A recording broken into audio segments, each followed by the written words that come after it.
Halo, selamat datang kembali di channel YouTube Belajar Online. Pada video pembahasan kali ini, kakak akan membahas mengenai posting. Posting di sini merupakan pemindahan catatan dari jurnal umum ini ke dalam buku besar. Oke, pemindahan catatan dari jurnal umum ke buku besar. Di sini kakak menggunakan buku besar 4 kolom ya. Dan hal-hal yang harus diperhatikan dalam melakukan posting itu yaitu urutan akun-akun ya yang kita posting. Ingat, dimulai dari harta, kemudian turun utang, pendapatan, harta, utang, modal, pendapatan, beban maksudnya. Ingat itu harta, utang, modal, pendapatan, dan beban.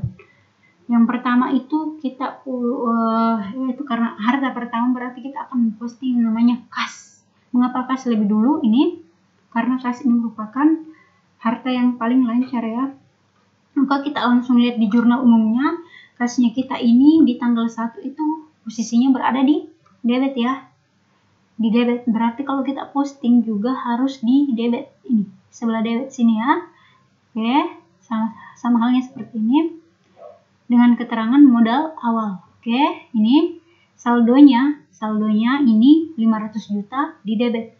Mengapa saldonya 500 juta di debit? Ingat, saldo normal dari kas itu berada di debit karena kas ini bagian dari harta. Ingat, harta itu saldo normalnya di debit. Oke. Kemudian di tanggal 5 kas kita di kredit bernilai 150 juta. Maka kalau kita posting juga harus 150 juta di sebelah kredit ya. Ini untuk pembelian, keterangannya itu untuk pembelian kendaraan. Jadi saldo kita yang di tanggal 1 500 juta ini kita kurangkan dengan ini 150 juta. Berarti saldo kita tersisa 350 juta. Ingat, debit kalau bertemu kredit pasti berkurang, atau sebaliknya kredit bertemu debit pasti berkurang. Ingat, itu yang harus diingat. Kemudian di tanggal 6 tidak ada kas. Kemudian di tanggal 15 kas kita posisinya berada di kredit. Maka di sini juga ikut di kredit senilai 1 juta dengan keterangan ini beban telepon. Ingat, 350 juta yang tadi ini kita kurangkan dengan 1 juta ini. Debit bertemu kredit pasti berkurang, itu 349 juta. Kemudian di tanggal 21 kas kita di kredit, maka di sini juga pasti harus di kredit senilai 5 juta. Oke. Jadi 349 juta ini kita kurangkan dengan 5 juta karena debit bertemu kredit 344 juta. Keterangannya itu untuk pembayaran utang ya. Kemudian di tanggal 22 kas kita berada di debit. Kita posting juga pasti di debit ya. Dia masuknya di debit. Dengan keterangannya itu pendapatan jasa. Karena di tanggal 22 ini di jurnal umum ini kita memperoleh yang namanya pendapatan. Oke. Makanya di sini 344 juta ini kita tambahkan dengan 22 juta. Ingat, ini debit bertemu debit bertambah. Sebaliknya, kredit bertemu kredit pasti bertambah. Ingat, itu yang harus diingat. Jadi saldo akhir kita untuk kas ini bernilai 366 juta. Oke. Kemudian kita masuk ke peralatan. Kita mau posting yang namanya peralatan dengan nomor bukti 12 ya. Di tanggal 6 peralatan ini hanya ada di tanggal 6 di debit bernilai bernilai 50 juta. Keterangannya itu pembelian peralatan ya secara kredit. Karena kita melakukan pembelian peralatan di sini secara kredit. Oke, berada di debit. Karena di sini di debit, berarti kalau kita posting masuk di debit, kemudian saldonya juga di debit. Mengapa di debit? Ingat kembali bahwa peralatan ini bagian dari harta. Saldo normal harta itu berada di debit. Makanya saldonya itu 50 juta di debit. Oke. Berikutnya ada kendaraan dengan nomor bukti 13.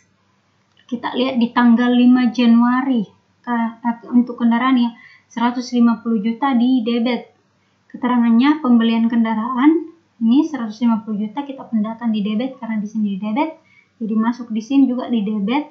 Saldonya juga di debit karena ingat kembali lagi bahwa kendaraan ini bagian dari harta. Jadi saldo normal harta itu di debit. Makanya dia juga ikut di debit. Kemudian kita masuk ke utang dengan nomor bukti 21 di tanggal 6 ini. Utang kita berada di kredit 50 juta. Ini oke, kita pindahkan 50 juta. Pembelian peralatan secara kredit. Saldonya itu berada di kredit. Mengapa di kredit? Karena ingat saldo normal utang itu berada di kredit. Jadi di sini 50 juta. Kemudian di tanggal kita lihat utang. Ada utang di tanggal 21 5 juta di debit. Ini kita pindahkan ke buku besar utang ini 5 juta di debit dengan keterangannya itu pembayaran peralatan ya, yang tadi kita beli di tanggal 6 ini kita bayar 5 juta ya. 5 juta jadi 50 juta ini yang tadi saldo kita kurangi dengan 5 juta berarti tersisa 45 juta. Ingat kredit bertemu debit berkurang ya, 45 juta. Berikutnya ada modal dengan nomor bukti 31. Modal di tanggal 1 ini, modal ada di kredit. Maka kalau kita pindahkan ke buku besar modal juga pasti masuknya di kredit dengan keterangan modal awal ya. Saldonya ini berada di kredit bernilai 500 juta karena saldo normal dari modal itu berada di kredit. Kemudian ada pendapatan dengan nomor bukti nomor 41. Kita lihat pendapatan. Pendapatan ini ada di tanggal 22. Maka kita pindahkan di sini tanggal 22 di kredit ya. Di sini pendapatan kita ada di kredit 22 juta. Makanya di sini juga 22 juta. Saldonya ini di kredit juga 22 juta. Mengapa di kredit? Karena saldo normal pendapatan ini berada di kredit. Oke. Untuk beban telepon. Kemudian beban telepon ada di tanggal 15 ya, 15. Keterangannya di sini beban telepon berada di debit ini, di debit ya.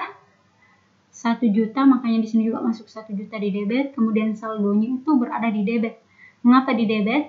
Karena saldo normal dari beban ya, segala jenis beban itu, mau beban telepon, beban gaya, beban apa saja itu pasti di debit. Jadi masuknya di debit senilai 1 juta. Oke, itulah cara melakukan posting ya. Dari jurnal umum kita pindahkan ke buku besar. Aturannya seperti itu. Intinya sih kita harus mengingat di sini saat kita masuk ke ini, ke kolom saldonya kita harus mengingat saldo normal masing-masing akun ya. Kalau kita dasarnya kita saja tidak kuat, akan susah nanti saat kita melakukan posting ke buku besar. Kalau kita ingat saldo normal tiap akun-akun pasti gampang. Kalau adik-adik masih bingung tentang saldo normal ini, ada video kakak sebelumnya ya mengenai aturan debit dan kredit. Di situ kakak memberikan tips yang paling termudah untuk mengingat saldo normal akun-akun ini. Oke, sekian dulu untuk video dari kakak kali ini.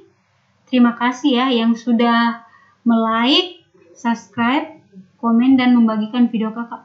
Semoga apa yang kakak berikan hari ini dapat bermanfaat banyak untuk adik-adik sekalian.